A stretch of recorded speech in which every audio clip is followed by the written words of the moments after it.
Elaine. Look at that. Yeah. Expert. Who needs Matt? Live from your CEO's cigar cutting thingy. I always hate those. That thing always scared me. I always thought they were going to cut off a finger. You ever seen that thing? You cut the end of your cigar? Yeah. It's yet another Manic Monday edition of Business Pants, joined by Jesse the Money Whisperer. Hello.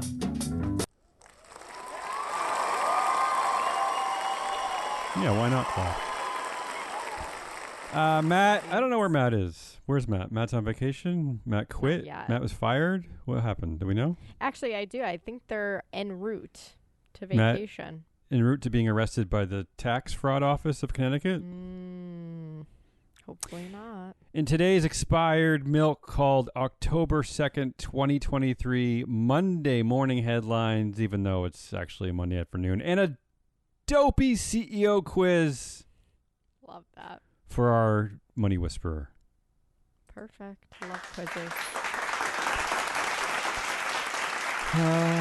Okay, that's all I got. Oh, our show today is being sponsored by Free Flow Analytics, the only ESG data platform to measure real board influence. You don't sound too excited. Where can we get it? We can start by going to our website, reaching out to us. Go to freeflowanalytics.com. You can do all those things. Really, or just reach out to us. Yeah. Okay. Good. Ready for some headlines? Yeah. I'm just rushing right through because I haven't had my sandwich yet. Okay. Although, fair warning to the audience, I don't even eat a sandwich for lunch. I eat oatmeal. And Jesse laughs at me. Even in the hot summer, he eats Yeah. Sorry. Here we go. Come on, let's do that. Let's do some news. Yeah. Notice that I didn't do Matt's weird transition with that whoopee cushion. I'm not a big fan of that, so I'm going to do my own transition. In fact, I'm going to play it again. I'm so proud of it. I like that one. All right, kind of scary. All right, here we go. Jesse, I have a bunch of random headlines. Feel free to react in any way you want. They're probably mostly going to depress you, but there is one later that maybe seems somewhat nice. All right? All right, we'll see. Here we go. The fraud trial of Sam Bankman-Fried. I call him Fried. That's my stupid little joke with myself. The founder of the failed crypto exchange FTX will begin with jury selection tomorrow. Nice. Okay. Facing 7 counts, and if convicted, possibly he could face a life sentence in prison. Yeah. Hello. Yeah. And this is just to say that our quiz today, Jesse, is actually focused on Sam Bankman-Fried. I already learned something. I didn't know he was the same age as me. 31 years old. I thought he was actually younger than that. Yeah, because he acts like really acts like a 19-year-old, really, let's be fair. Or maybe even a 12-year-old. But I have a big quiz for Jesse later, so stay tuned for all fans of CEO quizzes and for fans of Jesse. Please stay. Okay. All right. In a story we've covered many times... Oh, no. This is different. The U.S. Department of Justice has finally posted what Judge Amit Mehta described at the Google search antitrust trial as an embarrassing exhibit that Google tried to hide from the public, Jesse.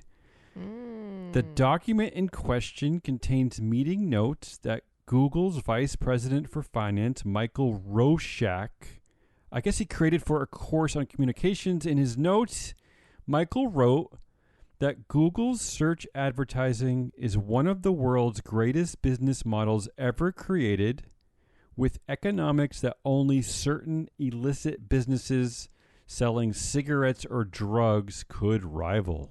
What? How did they uncover this? Well, it's part of an antitrust suit, and it's one of the many cases being made by the FTC against Google. So the argument here, or what he was trying to get at, is that, what is this? Just like very persuasive. Well, I guess that even Google, marketing? even Alphabet itself, knew that its algorithm, its product was set up essentially to addict you, and was so powerful, so monopolistic that people would smoke it like cigarettes, right? I mean, which is true. If you think about the nature of searching, would you do anything other than Google search? No. However, I'm trying to think about whether searching is as harmful as, like, to me, Google search isn't as harmful as social media. No, I would agree with you. But in general, the way I see all of that, social media, searching, it's all meant to addict you, right? It's like I'm all meant to addict the user. Yeah, I No? mean, it is quite convenient when I have a question and I just go pop on, type it in, find the answer. You seem not to care about this one. Let's Well- cover some. Yeah. You don't have to care. I got a bunch of stakeholders rule news. Okay. United Airlines pilots approve new contract with up to 40% raises. The new contract valued at $10 billion, the largest ever for any U.S. airline. Wow. JetBlue raises flight attendant pay. Also, the union agrees to support the merger with Spirit. So I guess that was really like, hey, if you support our merger, we'll give you a raise. Is that what that was? Yeah, I guess. Well, at least the flight attendants are getting a raise. Yeah. Are they?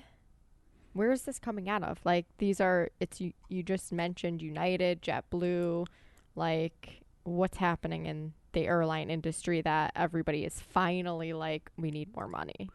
Well, the as we've reported here many times, the pilot unions are actually very effective, because we've already talked about major raises at American Airlines, at Delta, now at United. The only one that hasn't agreed to a new deal is Southwest. Pilots are treated well. I don't know if it's a gender thing. Flight attendants, we don't hear a lot about. We've heard a lot about a lot of anger now directed at flight attendants, like a very abusive working environment since the pandemic. But this one seems to be more of the company wanted to some union leverage for their merger, so they offered to throw it, because it looks like the flight attendant raise is only going to be 5% next year, which is not a huge boost. But where is it coming from? Seems normal. Yeah, I don't know if there's just an upswing in reporting about unions in general because of the car strikes and because of Hollywood strikes. I don't know. I don't know how to answer that question. Okay. Also, speaking of auto workers, the United Auto Workers Union expanded strikes on Friday, I believe, ordering 7,000 more workers to walk off the job. The strikes were escalated because Ford and GM refused to make meaningful progress. It sounds like Stellantis is being spared from this round of strikes because I guess they are talking to the unions more. Okay. And finally, John Oliver lashes out at studios in late night return after writer's strike. The late night host said he was happy the striking writers won a fair deal, but said he was, quote, furious that it took the studios 148 days to achieve a deal that they could have offered on day fucking one. Now, I only include this, Jesse, because this was exactly my thought, was that the studios probably did this intentionally. They probably decided they didn't want to pay all this money for the summer. They could have offered this exact deal on day one instead of making all these people suffer for so many months. Don't forget that some of these writers and actors were on strike because they couldn't even afford basic things like health care, right? Wow. So it does. I this is why I included it, because I absolutely had the exact same thought. I was like, why the hell couldn't they have done this immediately? Yeah. Wow. What else is going on? Oh, and finally, in something that we've reported about many times, I guess this just happened late last week, the U.S.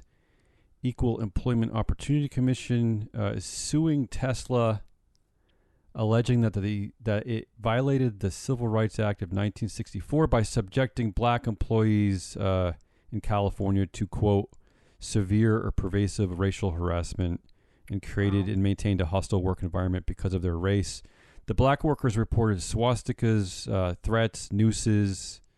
So that's what's going on there in Tesla. Wow, you mean there's chaos happening at Yeah. Tesla? I thought this case was already actually brought, but this just finally started last week. Meanwhile, Tesla's Cybertruck misses another deadline. Jesse, I did read that. Yeah, this Cybertruck was initially set for release in 2021, and then Elon Musk promised it in the third quarter this year, 2023, and it's being delayed again. This is the CEO that keeps his job. I mean, this is just from both ends of the spectrum. From the just the product spectrum, he sucks, and from the spectrum of I don't know what you'd call it, just being a good leader, being a good boss. I mean, he's also seems to suck. Accountability and following through. We're probably gonna get called mouth breathers for this, but like, I hope so. What is he doing right? Like, what has he been doing right lately? Well, he I guess he makes a car that techie bros kind of love, and the stock price goes wild. But he can't even introduce the new car that he's been. I've seen Rivians everywhere. Just saying. So it is amazing. I think that 99% of other CEOs would have been let go already about this. But the share price is just so ridiculously high that I guess it keeps shareholders happy. That truck is hideous. Which one? The Rivian? I do not want to see it on the road. No, the Cybertruck. The Cybertruck. I don't want to see it on the road. I hope it keeps getting delayed.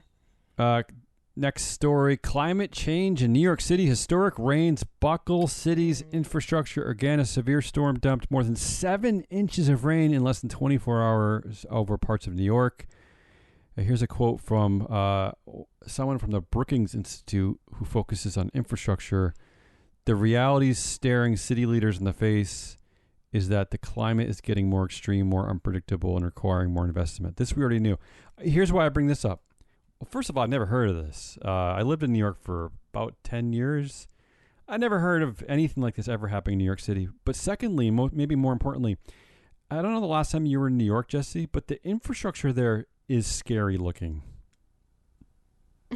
It is. It's like a bunch of rusted bolts and a bunch of like crooked. And I'm serious. Like, it is just scary that this is happening in New York. That now they are dealing with the impact of severe climate change that is directly, that's impacting their infrastructure. It just scares me. I just don't. Yeah. I don't know how long the city can withstand this if this becomes if these become regular events. It's always a thing that hits me first in the face when I travel from Europe back to the United States, especially through New York, is just how shitty our infrastructure really is here in the United States. Do you think that it's a lack of upkeep, you're saying? Because obviously Europe's infrastructure must be older. It's a lack of upkeep, and it is a fetishization and worship of people like Elon Musk, allowing them to hoard all the wealth, essentially. I don't know what else it could be, really. I mean, remember, this is the guy who taunted the UN when the UN said that it would take $6 billion essentially to save 42 million people who are imminently on death's door because of starvation. He taunted them by saying, if you prove it, I'll give you the money. Of course, they didn't prove it in a way that satisfied him, so they never got the money. But this is who we let have the money, as opposed to, not only feeding people, but also, fixing our crumbling infrastructure. Just anyway, it scares me. Yeah. It is scary. Speaking of the world's richest men, the world's second richest person, Elon Musk would be the first richest person, I believe. The second richest person is French billionaire Bernard Arnault. He is the founder, chairman, and CEO of LVMH, which is the world's largest luxury goods company. He is being investigated for allegedly money laundering over his business ties to Russian oligarchs. It's like, really? You think you can get away with everything? Like, do you he's gonna get away with it? Of course, think? But even what would be the fine? It would be like a slap on the wrist. I mean, what could really happen? I don't know, but it's not a great precedent to set. Like, oh, just because you're the second richest man, like, you can basically do whatever you want. As we just reported on the world's first richest man, the leading richest man, this is what you can get away with, right? Yeah. Okay. Here's maybe the good news. I don't know if this is good news. It's just I know this is cheesy, and Matt would laugh at me, but I just felt like I needed to report on this one. BlackRock's Larry Fink has called on leaders to inject more hope into the economy to prevent a self-fulfilling recession. He said he's never seen as much fear from consumers and businesses alike as he has at the moment. Look, I know you're going to laugh. Is this a new strategy? I know you're going to laugh, but just the media in general is so full of, and I guess we're included because we're reflecting, the business news that we see, but it is just so full of just fear and negativity and terror that I don't know. Maybe there's a different path forward in this. I don't know. I know you're right to be skeptical and roll your eyes. No, I just think it's funny because, he's essentially saying inject more money, but he's just replacing it with hope. Yeah. He's saying I know I'm stupid for coding this to prevent a recession. Well, I think what he's saying is that every single CEO is constantly saying that it's all hell is about to break loose. They don't really, but the CEOs of these companies, they don't really suggest measures to prevent it from happening. And I know that injecting hope is kind of like offering prayers after, mass gun violence. I know it's pretty stupid, but I just agree. I just in some weird way I agree with him. But wouldn't it be more powerful if he was like, "Here's what we're doing," yes, to be hopeful or something? Rather than just being, "This is what we have to do. Let's inject more hope." Yes. And the audience agrees with you. He says, "Here's what BlackRock's doing." Yeah. Okay. I know I was stupid to bring it up. And finally, in a story that it just is just too horrible and crazy, it makes my head spin.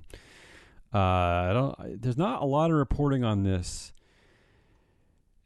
Guess, the company Guess. It's actually I'm saying it wrong because it's a question mark. How would I say that? Guess, right? Is that how you say it? They make jeans, right? They make jeans.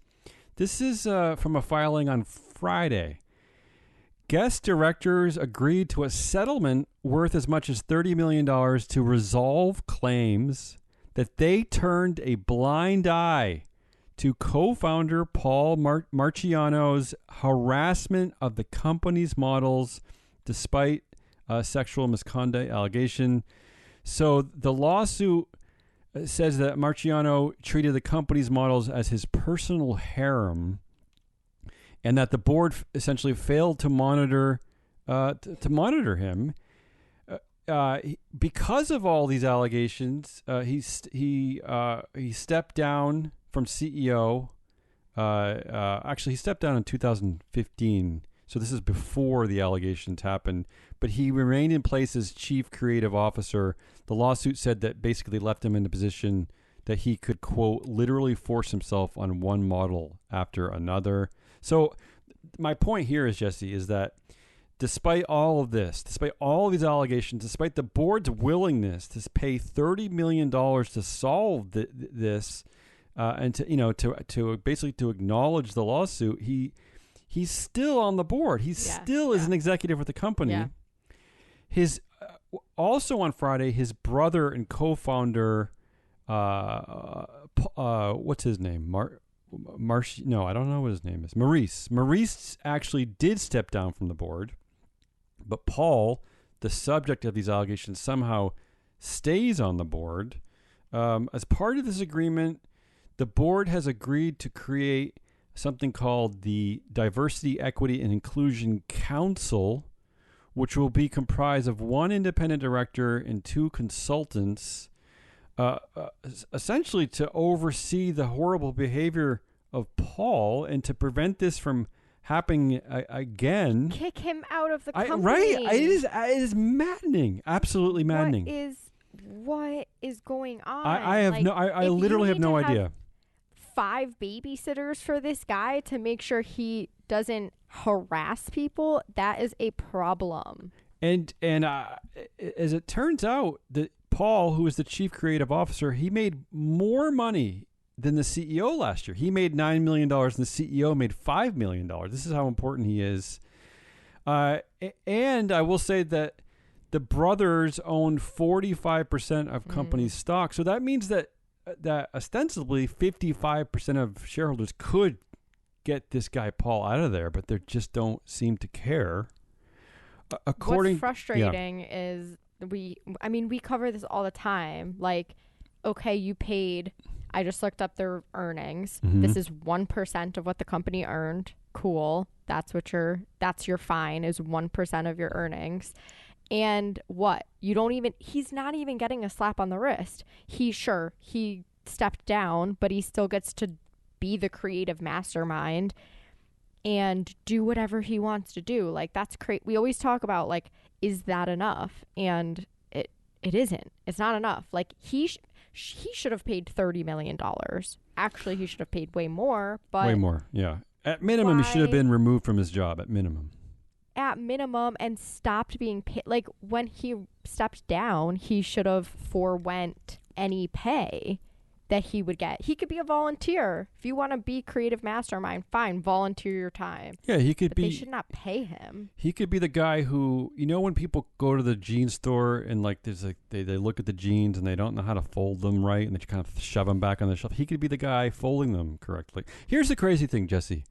Well, it's all crazy, but part of the stipulation agreement. I mean, again, the company doesn't acknowledge any wrongdoing, of course. But And yet, not only are they forming this council to overlook his abhorrent behavior, but they are agreeing to add 2 new independent directors to the board on which Paul will be sitting there. One of the co-founders of the company will be sitting there staring at these 2 new independent directors, right?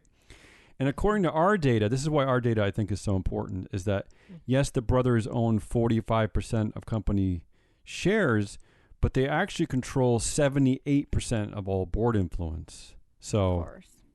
But again, one of the brothers is leaving, so I don't know how those numbers will change. And here's another crazy thing about the shareholders there. It's the last thing I'll say. One more crazy thing about the shareholders at Guess. Guess?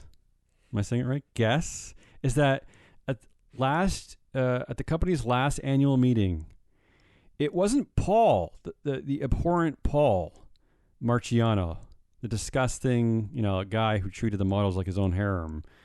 It wasn't Paul that received the most votes against his reelection. He got 16% votes against. It was actually the chair of the nomination committee, Cynthia Livingston, who somehow received 28% votes against her reelection, while Paul only received 16%. I don't know what the hell is going on with the shareholders. And again, as Matt says all the time, so many of the reasons why prospective clients are unsure about our data is because they're afraid of voting out directors, right? They're shy about offending directors by voting against them. But here at this company, they're more willing to vote a woman out who's the chair of the nomination committee than they are the man who has been caught up in these allegations these allegations first came out in 2018. They first came out when model Kate Upton outed him on Twitter. Wow. Insane. Of course. Insane. I'm sure we'll cover this more because there's probably a lot more to unearth about this board, and I'm sure Matt will like to get into this too. But that's what's happening at Guess. And those are our headlines, Jesse, for Monday, October 2nd. Wow. You excited for what's coming up next? Yeah, those were kind of a drag. They're always a sad. drag. They're always a drag. Sorry. Yeah, I'm excited for the quiz. Yeah, here we go. I had to hide this quiz from Jesse so that it was I have legal. no opponent. So it was legally binding. This is our Sam Bakeman. Win. You win if you. I'll say if you win, you get that horrible looking plant behind you. This is our Sam Bakeman fried quiz, our SBF quiz. All right, shut that music off. This is sassy new music. All right, here we go. I'm gonna kill the music so that we can really get focused here. This is not all. This is real, Jesse. Okay. I know it doesn't seem possible that big venture capital firms can hand over so many millions of dollars to deplorable human beings, young, inexperienced human beings like this. But this is what's going on in corporate America, corporate world, really. Here we go. Here's our quiz. In light of all the talk about paying off student debt, Whose debt did Sam Bankman-Fried want to pay off? He wanted to pay off the debt of someone. Do you know who that person is? I don't get like multiple choice. No, Gotta, you're going to have to guess. wing it. I didn't have time to do a multiple choice, Jesse. I'm sorry. Can I ask a Yes. hint? Absolutely. Was it someone that worked for him? Let me see. Was it someone that worked for him? No. Okay. Whose debt? What do you want? Think corruption. Think cronyism. Think just think. Yeah, it's a tough one. Think world leaders. Think of where SBF, where the company resided, where it was domiciled. It was. I'm going to give you a wrong answer on this one. It was not Putin. It was the Bahamas Prime Minister Philip Davis. Oh God. In bonus question, why is he in debt? Okay. Here's the thing: the country itself was in debt, and to curry favor, SBF thought, why not just pay off the entire debt of the Bahamas, the country, right? Okay. because they needed. Yeah, that totally makes sense. Right, because they needed a favorable place to do their corrupt business, and why not pay off the debt of the Bahamas? That debt was $10 billion. That's what he wanted. Wow. $10 billion. Yeah, that's the first question. Question number two. Yeah, do you like this quiz? Yeah, so far so challenging. Okay. After serving house arrest, unfortunately, Jesse, there's no multiple choice questions. You're going to seem like an idiot. Okay. But I wouldn't have gotten any of these right either, so. Love that you set me up for success here. I'm sorry. I got to tell you, you think setting up a simple multiple choice quiz is easy. It takes a lot of effort. And considering that I'm still recovering from my 2 vaccines I had last week, I couldn't do it for you today. I'm sorry. Friday off wasn't enough for you? A 3-day weekend? Friday off. Enough? Yeah. So being in bed delirious and achy that's day off. Vacation. Oh, how dare you. After serving house arrest in his parents' palatial estate in California, how did SBF violate his bail, sending him to jail in Brooklyn? He did 2 things that violated his bail. Do you know what they are? I'll give you a hint. They are in the form of essentially of witness tampering. Oh, slept with a I like this. witness. And That's close, actually, that one. Yeah. went what out else? to pizza with a witness. You know what? You're wrong, but in spirit, I think you're basically correct. One thing he did is he leaked the diary from his ex-girlfriend, Caroline Ellison, to the New York Times. That's one of the things he did. And he also, on an encrypted messaging app, he sent texts to FTX's general counsel. So, in a sense, you're right. They're totally not tapping his phone or, like, how did he think he was going to get away with that? Well, he did think, I'm sure he got away with a lot more than that, too. But he did, in fact, get away with it for a little while, I guess. Question number 3. 2 times a week, SBF is permitted to leave his detention center for a Manhattan courthouse. I don't know. I don't really understand why he goes from Brooklyn to Manhattan. I don't really understand this part of it. So he does this because he's given a laptop and he's given 5 hours to review case information. So twice a week, he's given 5 hours with a laptop, right, in Manhattan. I don't know. Again, I don't know why. They don't have a laptop at the detention center? They don't have there's not like a employee's break room you can go to? Maybe it's like a special secure laptop. I don't understand. That only Sure. has all these permissions. Name 2 things his attorneys have complained about during these visits. So they're pissed off about 2 things about these visits to Manhattan. What do you think? Again, you're not going to get the answer right, but it's just fun to watch you look out the window. No coffee. They're not allowed to get coffee. I like that one, but it's the answer's sort of close to that. That's what's your second guess? Well, if it's close, then they don't go to get a dirty hot dog. No dirty hot dogs while they review info. Here's what the attorneys are complaining about. I imagine the level of corruption that this man is responsible for. Here's what they're complaining about. The internet is not good enough is one, and two, the battery on the laptop is not good enough. Which, ironically, is a thing that I complain about. Jesse, the great Jesse, the Money Whisperer, gifted me a Mac Airbook, and that's the thing that I complain about. That after about 40 minutes, it dies. So I have something in common with SBF. We both complain about battery laptops. I feel so proud. I don't know that you want to have a lot in common with him. But I don't complain about the internet. The internet is fine at my house. Oh, the internet here, we do that. Okay, you can complain about that. All right. Moving on with our quiz. October 2nd, 2023. Our SBF quiz. I'll let the music play a little just to get you back in the mood. I feel like I'm on vacation. How did author Michael Lewis of the upcoming SBF biography called Going Infinite, The Rise and Fall of a New Tycoon answer the following question? How did he answer this question? I think you might get this one. This might be an easy one. Where would Sam Bankman-Fried, where would he prefer to live? In a $39 million penthouse in the Bahamas without the internet, or in the Metropolitan Detention Center in Brooklyn with the internet? So in the very jail that he's in with the internet. So that do you think he answered that SBF would rather be in jail with the internet? Yeah. I do. My famous author Michael Lewis said there's no question in my mind he'd take the jail. So he could do more corrupt things on the internet. Jesse and I were just waxing poetic this morning about how lovely it would be to go somewhere quiet and in nature without the internet. And this guy, he's claiming that this dude would rather be in jail with a laptop than. And not only that, Jesse, we were talking about going camping.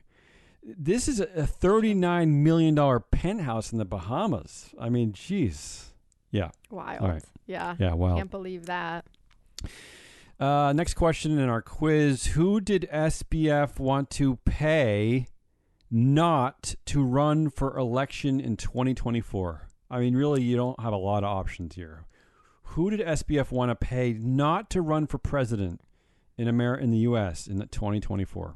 I don't really know what his political stance is, but Trump? Yes, Donald Trump. And what was the reported price tag, Jesse, to keep Trump from running? How much did he think he could pay to keep Donald Trump from running? $2 billion. That's close enough. Supposedly, according to Michael Lewis, that price tag was $5 billion. Wow. Well, I knew it wasn't going to be $10 billion because that's what he was willing to pay off debt. So, I mean, here's the troubling question: would you take the $6 billion to rescue the 42 million starving people, or would you take the $5 billion to prevent this horrific maniac from? That's honestly tough. It is actually. I'm ashamed to admit that that's a tough one. The sad thing about that to me is that it's tough. Like he has a chance at. We're so scared that he has a chance of winning that we're willing to pay $5 billion for him not to run versus saving people. That's what's scary. How about this sad deal, Jesse? Let's take the $5 billion to prevent Trump from running, and we'll have $1 billion left over, and then we can still pay that money to the UN World Food Program. All right. Wow. Okay, so does that mean SBF is a Democrat? I don't know. I don't know. I mean, like Trump. According to reports, he gave lots of donations to both parties. I would assume deep down he probably does hate Trump, but it also might be a bigger picture thing, because I think there are plenty of conservatives and Republicans even who just fear the chaos and the hell of what another presidency with Trump means. I don't even know if you have to be a Democrat to fear another Trump presidency. So the next question in our wonderful quiz, a wonderful SBF quiz. I know Matt would hate this quiz, so I'm going to call it wonderful. SBF used a private jet. By the way, Jesse, all this is real. All these are all real. This is a real person. This is a real guy. That's crazy. SBF used a private jet on several occasions to bring what to the Bahamas from the United States? And the answer is not people, just so you know. Because he also, yes, they also spent tons of money. You're saying dogs? Well, I guess it could be dogs. So, or it's New York pizza. But I doubt it. The answer is packages from Amazon. Oh my God. Why? Amazon does not deliver to the Bahamas? No, but begs the question, why not just order from a company that does deliver to the Amazon? I mean, to the Bahamas, yeah. I'm surprised that the Amazon does not deliver to the Bahamas, frankly. There's a lot of rich people that probably want convenient packages, Yeah, and also there are stores. So you could just go to the store. Yeah. No, I'm just saying. Very true, but... 2 more questions here for SBF Quiz. Okay. Then I'll let you free, and I'll let our audience free. What else was happening when SBF was being interviewed on live TV for the first time? So when he was interviewed on live TV as the CEO of FTX for the first time, what else was going on? Again, this is the CEO. This has to do with him, or this yes, is just with him. Like externally. Okay. With him, and again, this is a guy. The FTX cryptocurrency exchange at one time was valued at almost $30 billion, I believe, and this is a guy that was showered with VC capital. So I'm bringing this up, to raise a bigger point about the kinds of fools that people will shower money on. But what was he doing? What was going on during his first live TV interview? Any idea? Just think dopey teenage boy. Like playing video games? Absolutely. That's it. Exactly. That is it. He was playing a video game.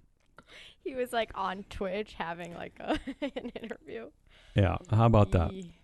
And finally, look, Sam Bankman-Fried, he really looks guilty, right? I mean, I think most people just seem to assume he's guilty. All this evidence is stacked up against him. I think 4 of his executives have already pled guilty, in fact.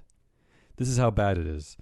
But according to one headline out of Fortune magazine, they're saying that there are 2 reasons why experts believe he is taking this gamble to actually take this quick case to trial, not just pleading out. Because again, he could get a life sentence. So, what do you think the 2 reasons? This is not humorous. I'm just warning you. This is just like boring, normal answers. What are the 2 reasons why he's taking this case to trial? Yeah, go ahead. I might have read this. Okay, that's fine. So go out on a victory. I think one of them is they believe he actually believes himself. Like he actually believes he did not do anything wrong. Yes. And then the other true narcissist. is yes. if he could trick just one yes. juror, then wow. he's off. You got it right on. Yeah. Basically the unpredictable nature of juries and the fact that SBF thinks he didn't do anything wrong. So that's yeah. That's is that how narcissism or is that like sociopath? I think it's a little bit of everything, right? Scary. Yeah. Very scary. I guess I don't know what I would do in that situation. Does the trial go on for? I don't know. It's a complicated trial with a boatload of evidence. Those it's poor jurors. It's a very complicated relationship between FTX and the family fund that where they would shuttle billions of dollars back and forth. So I imagine this is going to go on for many months. There'll be appeals. I also imagine that he is going to lose and go to jail for a very long time, is my guess. Hopefully. Yeah, so that's it. That's the show, Business Pants, for October 2nd, 2023. Thank you, Jesse. I don't know if you have anything you want to say on our way out. No, just go check out Free Flow Analytics. That's enough, right? To us. Yeah, I think that's enough. We will be back, hopefully with Jesse, maybe with Ari on Wednesday. So stay tuned for that. That's it. Enjoy your life, right? Yeah, of course. Okay. All right. Thank you, Jesse. Bye.